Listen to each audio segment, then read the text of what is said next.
Well, first up, government is extending the domestic debt exchange program to this Friday, February 10. However, the Finance Ministry says the extension of the window is as a result of technical challenges experienced by some bondholders as they try to complete the online tender process. Here's George Jaffe with more. The Finance Ministry is, however, insisting that this should not be described as an extension of the whole program, but rather an administrative process to allow all the bondholders to complete the tender process following technical glitches experienced. The Ministry of Finance in a statement maintained that the offer will end this Friday at 4 p.m. It, however, maintained that the timetable for the offer has not been affected. However, an announcement of the results should be done next Monday. The necessary settlement will happen on February 14, 2023. It is also advising all the eligible bondholders that were not able to complete the process to go to the Central Securities Depository website to finalize the transaction. The Ministry of Finance is insisting that this has nothing to do with not getting the required participation in the offer. It actually maintains that they got almost all the banks, the capital market players, and insurance firms, and even the individual bondholders participating in this offer. This, they say, indicates a very high participation by most of the interest groups in this offer. Well, sources say some of the commercial banks needed some time to finalize the process when it comes to submission of their documents. Government is also insisting that this window is to allow investors to tidy up their submission, especially during the settlement process. Our research lead and economist with GCB Capital, Courage Boti, joins us to make sense of the latest development with the domestic debt exchange program. Good to see you, Courage. So this is being described as an administrative extension. What's your understanding of this, and is it a good signal? You're muted. Yeah, good afternoon to you and your listeners. Administrative process, we are told. I would say better late than never. We've had a lot of hurdles to this program from the word go when it was announced on, I think, January 5. Subsequent reviews have faced different oppositions. This time round, it appears broadly government is making progress. I must say we need this to progress as a nation. We are at, if you like, a standstill now without an IMF program. And so to the extent that the deadline in itself or the settlement date in itself is not changing, but we are just allowing a period between now and Friday for, in quotes, administrative processes to be completed. I think that is a step in the right direction. The indication is that we've achieved more than 50% participation, and that when the processes are completed, based on what they are seeing, we could be getting closer to the target. If we achieve that, I think it will be an important milestone in the journey towards getting board level approval from the IMF, which is what we need at this time to begin to correct some of the imbalances in the economy. Right. Wondering, though, if this also means those who are unable to sign up before the deadline can take advantage of this extension. Any indications from where you are? Nothing very clear, except to say that I think everybody will be doing all of us as a nation a big favor, and I don't see why government should refuse new applicants in entirety, because we want to achieve a certain target of 80%. If new entrants can help the process, I think it should be a good thing. I don't see why we should be very strict with this one. And so I want to think it will be welcome, but officially nothing said on that side yet. And on Monday, we expect the announcement of whether or not we're able to meet the target, how successful it was, getting individual bondholders to sign up for the program. What happens if we don't meet the mark? Well, in my estimation, even anything around 55, 60, and even maximum 70% will represent good success. For now, we've heard of the banks and then the insurance companies and the pension sectors. Of course, pension sector is exempted, but the banks, insurance companies, and asset management companies indicating that they will be on board. You look at the numbers, and if we get some few individuals and some of the highly exposed offshore investors join the fray, we could be getting 65, 70% thereabout. The indication, what is not too clear, is what the foreigners think about this whole restructuring and whether they'll participate or not, and to what extent the individuals will participate given the advocacy that has gone on and all of that. So I think a 65, 70% success would have been a good step. Technically, I don't think the IMF says achieve 80%. I don't think even the IMF say do domestic debt exchange. I guess the exigencies of the situation require that we start with the domestic and then look at the external. So to the extent that we could get some success with it, we could look at what come from the external side of things.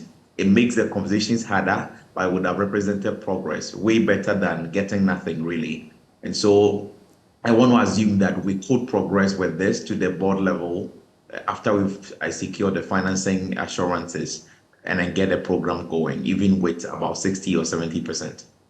It appeared a couple of days ago that we're on a ticking time bomb. You sound very optimistic this afternoon. But the finance minister warning earlier this week that the economy risks collapsing if we make no progress with this. I'm aligned, actually, and the numbers do not look great. I think the governor said about 2 weeks ago that our reserves are about 1.5 months of import cover. Maybe the breathing space we have now is because external debt service has been suspended, and so we do not have to cough up all those monies. Otherwise, probably reserves are near zero at this point in time, and that's not a good sign. And so we need to get through this program. I think this is a major hurdle. Once it is cleared, I think the rest will be a bit straightforward. Of course, you are not seeking debt restructuring with those bilateral lenders. At this point, you are seeking financing assurance, commitment that will help you in the process. And the indications from the Paris Club members, and of course, a number of other multilateral organizations suggest that they are on board to help Ghana through this process. I think that should be enough. Once a program is in place, the fine details of external restructuring can actually be gone through, and then we could have a deal in that regard. So for me, this sounds like a positive progress or some progress in the domestic debt exchange conversation. And we will all be looking forward to the 14th for settlement. Then we get a sense of what we achieved. I think even a 70% would be enough to go to the IMF board with. I don't know what the officials don't think, but I think we could make progress with even 70%, and that should be a good step. Fingers crossed. Thank you so much, Courage Boutique there. His economist also reached a lead with GCB Capital. Appreciate your time. Always good to talk to you. You're watching The Marketplace. Now, the export of cocoa will rake in $4.1 billion in 2025. That's according to Minister for Information, Kojo Ponkumah. According to him, revenue from cocoa production has been on an upward trajectory since 2019, hence the optimism that the industry would grow some more. At the launch of the 2023 National Chocolate Week, Mr. Ponkumah further indicated that revenue gained from cocoa sector plays a critical role in stabilizing the city. The National Chocolate Day celebration was instituted in 2005 to coincide with Valentine's Day, which falls on 14th February every year, to boost the domestic consumption of Ghana chocolate and other cocoa-based products, promote domestic tourism, and give a healthy orientation to the celebration of Valentine's Day. Chocolate Day celebration was extended into a full-week celebration dubbed Chocolate Week in 2022. Speaking at this year's launch of the National Chocolate Week, the Minister for Information, Kojo Ponkumah, expressed optimism about cocoa raking in more revenue through this project. On the average, we are producing about 700 metric tons of cocoa per year since 2012. And it's estimated that the contribution of cocoa to Ghana's GDP will rise to about $4.1 billion by 2025. Cocoa is the third largest foreign exchange earner for the country after gold and crude oil. And revenues from the industry have been on the upward trajectory since 2019. Specifically in 2019, we earned about 2.2 billion, 2.3 billion in 2020, 2.8 billion in 2021, and we're hoping to grow some more. So you agree with me that the cocoa industry is playing a significant role in stabilizing the local currency, among many other things. Deputy Chief Executive of Ghana Cocoa Board, Emmanuel Ray Ankra, called for a holistic approach to scrap the 35% tax imposed on cocoa processing companies. According to him, this is a disincentive to startups. We have realized that some current tax regimes are affecting efforts to get more entrepreneurs into the cocoa processing and value addition, especially those who are into small-scale cocoa manufacturing or cocoa processing. And so in order to overcome this challenge, we have initiated discussions at Ghana Cocoa Board with relevant state agencies to review and have a look at a holistic approach to the tax regime insofar as it affects artisanal chocolate manufacturers or processors, with a view of either reducing the taxes, the impact or the burden of tax as a way of cushioning them to increase more production and make them more competitive. Meanwhile, the Ministry of Tourism, Arts and Culture pledged its continuous support to the National Chocolate Week celebration. Here is its Deputy Minister, Mark Okweku-Mante. We have managed to establish a high degree of association between tourism and cocoa-based products, one of which is chocolate, and positioned it as a veritable component of the Ghana tourism experience. The socio-economic benefits of increased local consumption of chocolate are many, and the Ministry of Tourism will continue to actively support the National Chocolate Week celebration. This year's National Chocolate Week celebration is themed Eat Cocoa, Stay Healthy, and Grow Ghana.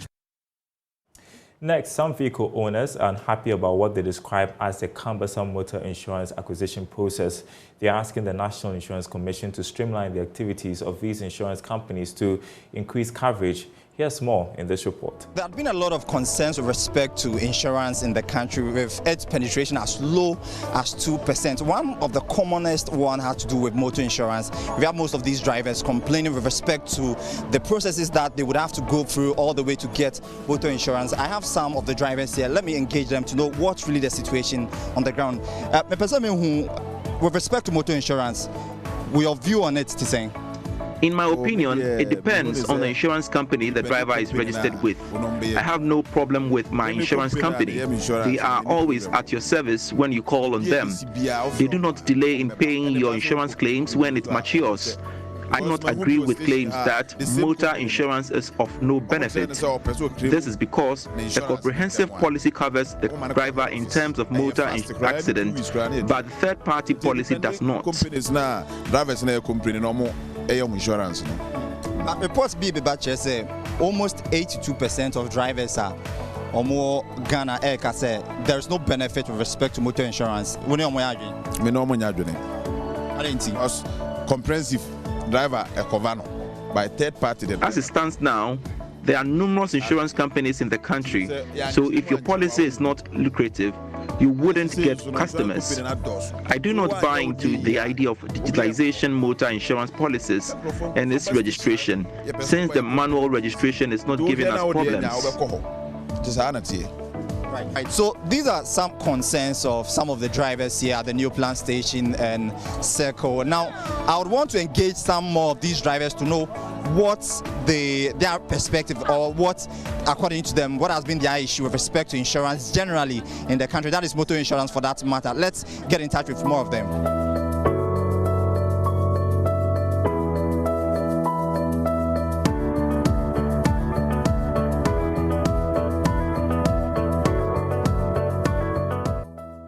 Drivers totally disagree with the assertion of John on the state of vehicle insurance in Ghana. Majority of the drivers, both commercial and private, say they do not see the benefit of vehicle insurance and want more to be done.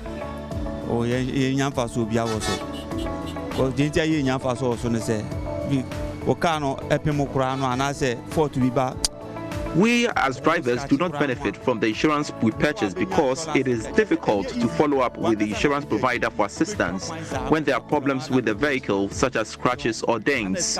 It is exhausting to travel there and return without assistance.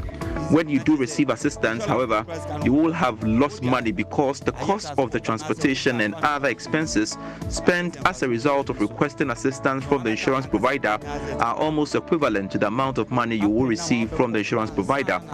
How does it be? And drivers, you like a crazy account 23 as 18, 19.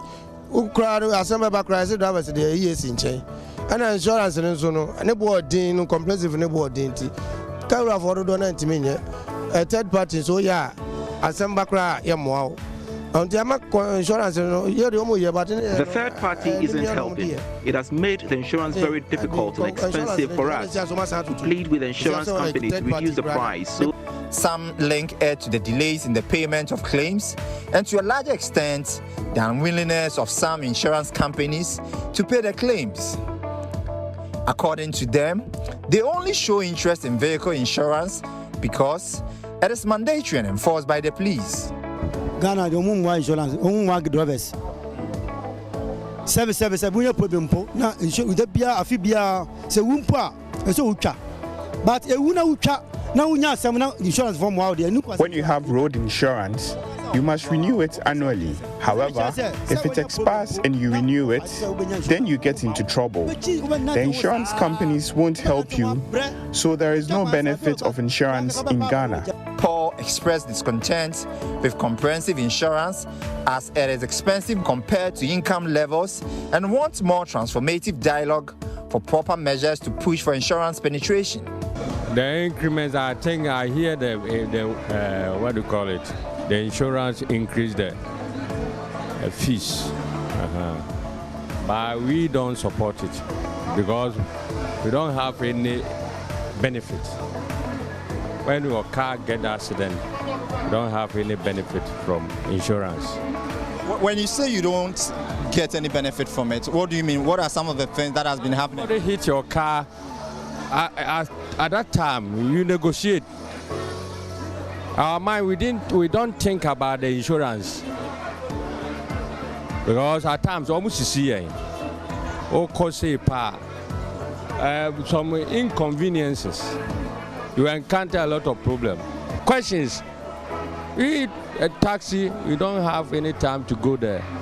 Now, so you made mention of the fact that inconvenience. There are some concerns that they should digitize the operation. They should probably do it the computer way. We want it that way. Do you side with them, or you think the normal way is okay? Oh, the computer is good. There is a modernization. Everything going up. It's good. But right now, it's a human being. By all means, you negotiate. We deal with people and talk. We don't have time.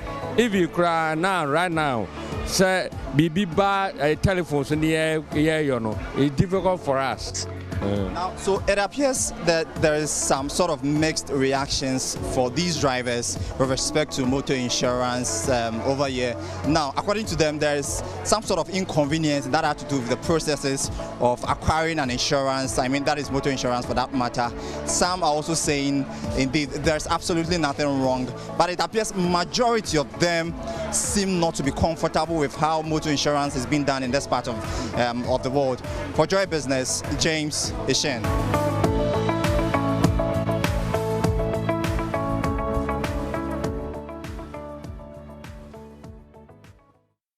All right, we are taking you next to the University of Ghana Business School, where its innovation and incubation hub has been launched to facilitate and streamline technological innovation processes in creating small businesses. Here's more in this report. The Innovation and Incubation Hub, according to Professor Baole, is to help young graduates acquire soft skills and help reduce unemployment in Ghana. Its role is to develop new growth opportunities for the incubator's parent company by enabling the development of small teams capable of operating in a more flexible and unbureaucratic environment, which will increase the pace of their action. The situation out there is so unfriendly. So if you hope that you are going to finish school and walk into a business waiting for you as a job, you probably will be dreaming, rather dry. And so young people must immediately begin thinking about what they can do for themselves. The terrain is quite rough.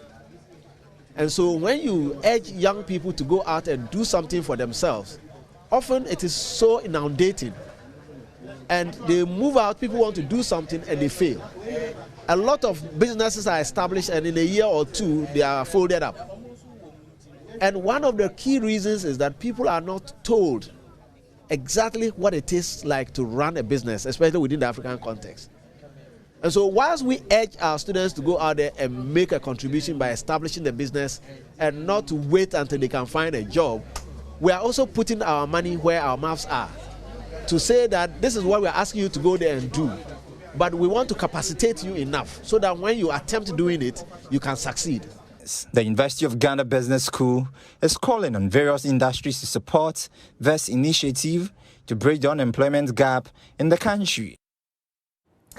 Marketplace tech pundit and lead for Eyes of Africa, Henry Cobbler, joins us on Zoom to talk a bit more about this. And I thought it was really cool, Henry, what the University of Ghana Business School is doing. How would that impact on our entrepreneurial ecosystem, do you think?